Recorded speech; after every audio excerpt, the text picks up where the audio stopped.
Hello, American Patriots. Douglas Ducote here. I hold in my hand the articles of impeachment against President Donald J. Trump that is being put forward in the House and could very well pass in the Senate to remove our president before the 20th so that he can never run for office again, and will look good in the eyes of liberal Democrat judges as they go for other arrest and or crimes that supposedly this president committed. In the House of Representatives, put forward by none other than Ilhan Omar. Before I read it, let me tell you this much. As you probably already know, freedom of speech, constitutional rights of American citizens are being stricken. The Democrats and the left, sponsored by and supported by just about all social media and television, news, and cable media, is out to get you and strip you of your rights. At DouglasDucote.com is the only way you can follow me and I can get information to you as the days go on. Each day, things are going to get worse. Social media sites that you're on are going to go down. Conservatives, Republicans, and anyone that speaks out like myself to tell you the truth will be removed. Please, go to DouglasDucote.com, sign up, it's free, and you'll always be there to hear what I have to say, and unfiltered, uncensored, and factual information. Let's read this resolution, shall we? Impeaching Donald John Trump, President of the United States, for high crimes and misdemeanors.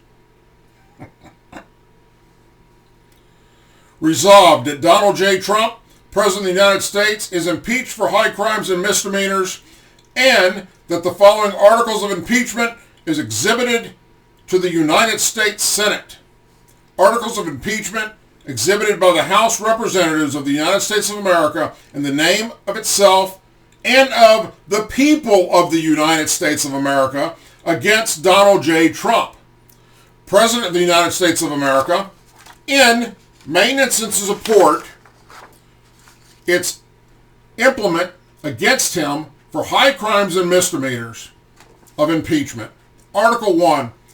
In his conduct of the office of President of the United States, Donald J. Trump, and in violation of the constitutional oath faithfully to executive of the office of the President of the United States, and to the best of his ability preserve, protected, and defend the Constitution of the United States, and in violation of the constitutional duty to take care that the laws be faithfully executed, Donald J. Trump has abused the powers of the presidency by attempting to unlawfully overturn the results of the November 2020 presidential election in the state of Georgia.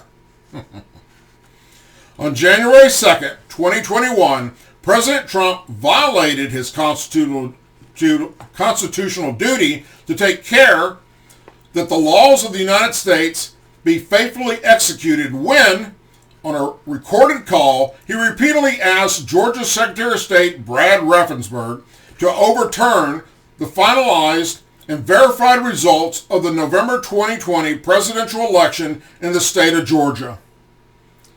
And that phone call, by the way, was leaked by the Georgia Secretary of State himself.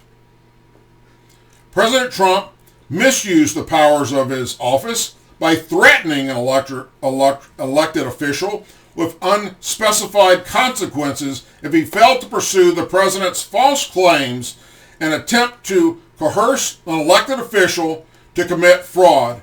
His actions and statement on this call amounted to interference with the impartial election process,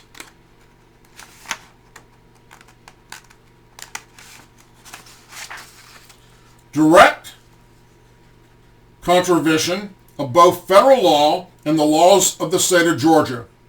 In all of this, Donald J. Trump has acted in a manner contrary to his trust as president of constitutional government, to the great prejudice of the cause of law and justice, and to the manifest injury of the people of the United States.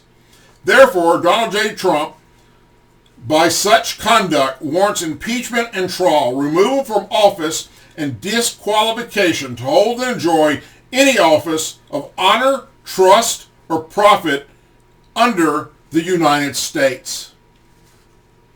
Article 2, because that's not enough.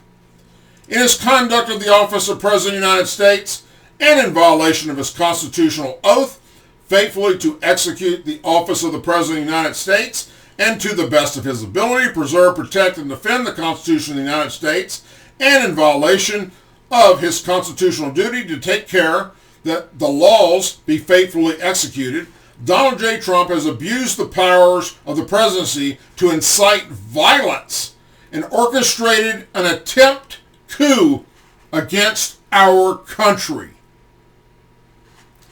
On January 6, President Trump encouraged individuals to travel to Washington, D.C., with the sole purpose of inciting violence and obstructing Congress and engaging in its constitutional mandated legislative business of certifying the Electoral College results of the 2020 election. He incited a crowd of supporters in Washington, D.C. to violently attack the United States Capitol when both chambers of Congress were in session, saying, "You'll never take back our country with weakness. You have to show strength, and you have to be strong." After those supporters had violently breached the Capitol, he put out further statements repeating his false claims of election fraud and telling the members of the mob, "We love you, you're very special." In all of this, Donald J. Trump has acted in a manner contrary to trust as President of the United States, to great prejudice of cause of law and justice, and to the manifest injury of the people of the United States. You feel injured? Wherefore, Donald J. Trump, by such conduct, warrants impeachment and trial, removal from office, and disqualification to hold and enjoy any office of honor, trust, and profit in the United States. So, Ilhan Omar is leading the charge.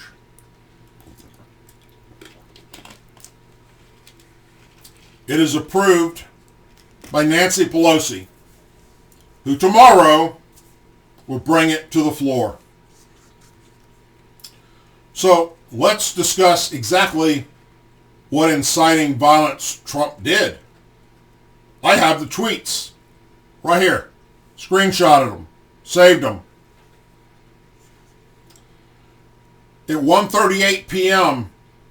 on the 6th, President Donald J. Trump, at Real Donald Trump, tweeted the following: "Please support our Capitol Police and law enforcement.